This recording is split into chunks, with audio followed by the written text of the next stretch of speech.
Hey guys, update tayo. Paolo Avellino birthday kahapon. Grabe. Yung afford naman talaga niya na kahit anong luho na gustuhin niya yung isang bagay. Sobrang afford talaga. At alam naman natin na hindi lang dahil mapira, may business si Pao. Kaya lang, ayaw niya ng gano'n na maluho style. Mapera nga. May mga tao talaga na kahit alam natin na mayaman na, may pera, pero mas gugustuhin pa nila na simple lang kung ano yung pinanggalingan noon.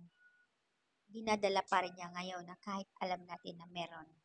In fairness naman kay Paulo ha, simple lang talaga siya. At inamin naman niya na hindi siya tumatanggap ng regalo, lalo na yung ah, medyo may kamahalan. Kasi nga ayaw niya sa kanya, ayaw kong tumanggap. Gusto ko kasi yung simple lang, ayaw ko ng maloho.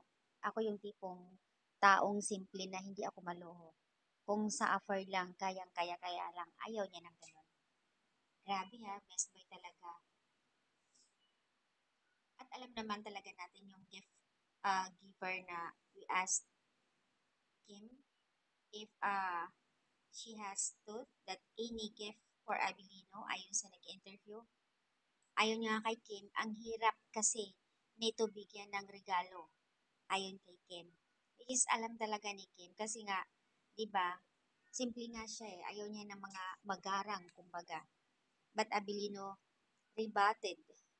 Ayaw kong niregalon ako kasi ano eh, very specific. Yung mga gusto ko sa buhay, yung mga kailangan ko, yung gusto ko, ayaw ko ng mga loho. Gusto ko simple, sa madaling salita. Di ba nakakatuwa? At may mga haka-haka ngayon, guys. Magkakaroon uli ng project ang Kimpaw. Wow! Ayon naman sa karamihan na ito ay ah, series. I think hindi raw movie, pero ito ay makikita raw araw-araw. Hmm.